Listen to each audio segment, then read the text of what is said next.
Hey everyone, ZeroJD here with the XBLA Fans channel, and this is Gnomes Garden New Home, the fourth Gnomes Garden game to be released on the Xbox One. It is more or less following along in the same pattern of the other ones, where you have a story where you're essentially going through these levels, guiding this little group of gnomes and everything like that to finish little objectives. You'll get power-ups along the way. Like this one, it wants me to repair the hive and drive away the sleeper, which is that sleepy dude right over here. And this is essentially the same gameplay, same assets, same music, almost the same achievements as all the other games. But the levels are, I think, are a little longer. Most of them require you to do, like, one of the levels, a future level, I have to drive away like 7 of these sleepers, so I have to collect enough food to drive away 7 of them. As you can see on the left here, I am being timed. I think on number 3, the timer was actually on the right. I don't remember. All the games kind of blend together because they're essentially just map packs, is the best way to kind of say them. Once again, it's not crazy intensive. There are 2 times that I've gotten to a fail state because I prioritized getting more workers than anything else. So we're going to upgrade that and upgrade that. As you go through this, you can upgrade buildings and stuff that will, like, hey, if I want to upgrade this, I'll have 2 gnomes. It requires 1 gnome to upgrade it, 2 food, and 4 wood. And it'll give me 2 gnomes, and they can just run around, and I can get stuff done doubly fast. Let's upgrade this bridge, or fix this bridge. And that's essentially the flow of the game. There are no like real enemies per se. Later on, you'll get a quote-unquote fireman who can blow a trumpet at goblins who will come in and steal your resources. In the other games, they came in and smacked your worker to make them stop working. This one is just slightly more annoying because, hey, a lot of the goals in these missions are a lot more resource intensive. So you'll be, like, one of the mission goals is to, like, collect 50 crystal. So if someone comes in and steals that, it's kind of annoying. So then they have here is this merrymaker who'll actually come over to these buildings. I think it makes them produce more resources faster. I haven't actually like timed it or actually like checked the exact amount produced. But we can probably do that here. So I need to get rid of this bees over here, clean that up. And since I did the beehive, the bees have now moved over here. So let's have him come over here. So right now this produces 2. So he'll buff that for 20 seconds. So I have 4. All right, so that increases to 3, and it probably also increases the speed of it. Yeah, that seems a little faster. So same as always, I don't know if it's a witch or a wizard. It will drive away the sleeper. They also make the trees grow. The fireman will chase away the goblins, and again, it's an achievement to chase away a goblin. It's an achievement. You'll get powers later on another level. It's the same achievement to get the use the power ups once. So if you're into that, if you are liked like the first 1, 2, or 3, you might like this one. Have him go over there. All the sound assets are actually exactly the same as well. But I'm not really sure what I can really say. You're timed on the left there to get stars.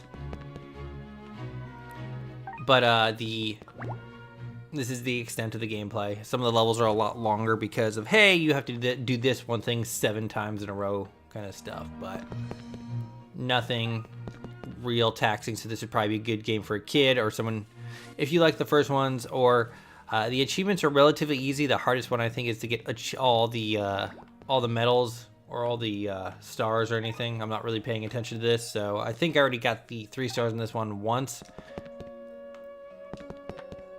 And of course, once I drive away the sleeper, yippee, we will be all done, and then little fireworks fire off, and it's pleasant. And fireworks. Yay. But that's a level. So we'll continue, and I'll go to the level that I'm at now. One of them introduces what's it called, like cable cars that they have to drive across cracks and stuff. I believe that was in the third one, but I don't recall seeing it in 1 or 2.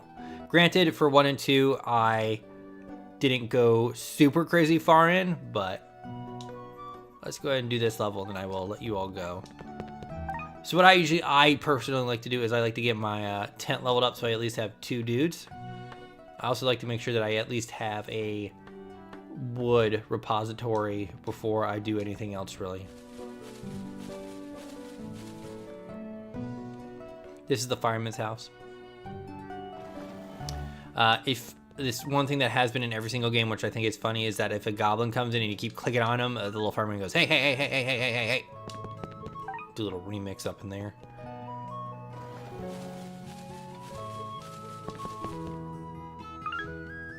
Alright, so he can now be sped up.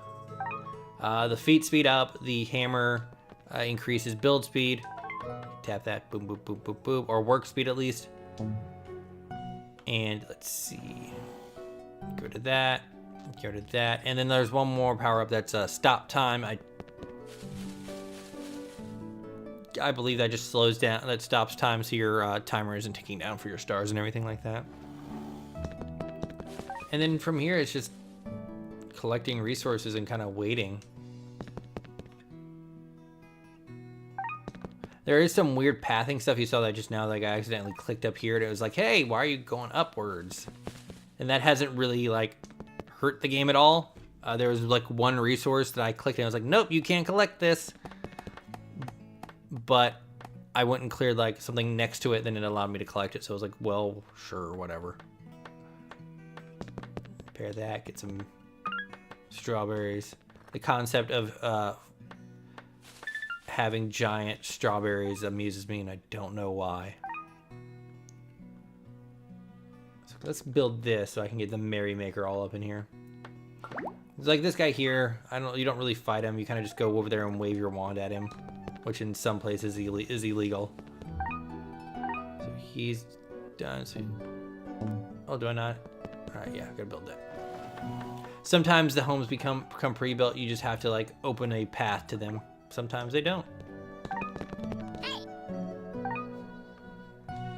And of course, if I want to, like, hey, he can go in here, and then I can assign him to go over to like here, or I can't. Well, it has to have the little green face, but like once that's been upgraded, it'll let me like send him over here, like in a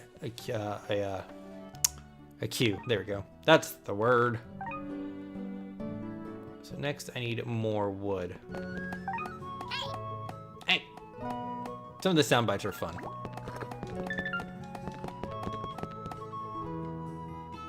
And like I said before, like I'm kind of being lazy about this and I'm not super paying attention, but like I got plenty of time on the left.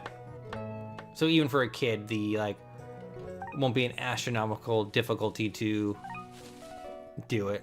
You just kind of, there is like, and I hate saying this, a almost StarCraftian build order that some of the levels require to get that. So keep moving around. But let's say like there was like, usually if there's a path coming from the outside world, there'll be like goblins coming over to harass me and steal my junk. So there's 10. That's why I love having multiple I'm not, I almost said dwarves, they're gnomes. So who gets rid of you? The fireman gets rid of you. How does he get rid of you? So many mysteries. Hey! See? Yeah, that's how that works. So I need the hold on, what's it called? The sorceresses. I am sorry. Sorceress's house is what I need to chase away the giant troll.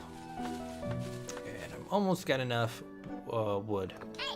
There we go, let's upgrade that. All the buildings also look the same as the previous game, which the lore enthusiast inside of me finds oddly satisfying because of, hey, why would they change their building architecture? But hey, it's also just asset reused. Come on, get back in there. I need more wood. So let's build this, make you guys run around a little faster. Some of the levels actually have 2 workers' tents. The issue with that is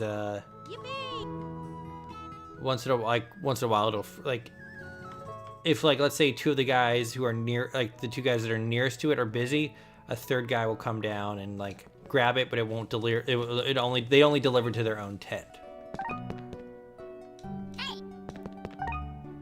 So we're just gonna finish that up, and then I will let you guys go. Oh, I need 1 more crystal. And those are the only resources. One of the achievements is actually to get 50 of each resource, which in there's a few earlier levels it's not hard whatsoever. That crystal just disappeared. I can grab it. So if I had gotten this lily pad early on, I bet it would have been a easy way to transport across the water easily. Yippee! And cast that spell, girl. Yeah, see, and I can't click it anymore. But of course, like I was doing before, you could queue up stuff and people will do whatever. But let's go and just take a quick peek at this next level, and then we'll wrap this up. It's not a bad game. I'm just saying that it's like, I've seen it before, so it's not crazy. Also, what really weirds me out is that the A button prompts in this game are all red. But this was Gnomes Garden New Home. If you like the previous ones, you'll probably like this one. It's just like kind of a little map expansion pack. I guess it could be a pretty simple game for kids or anything like that. But I am Zero JD. This is the XBLA fan channel. This was Gnomes Garden New Home, the 4th in the series. More gnomes for your taking. Thank you and have a nice day.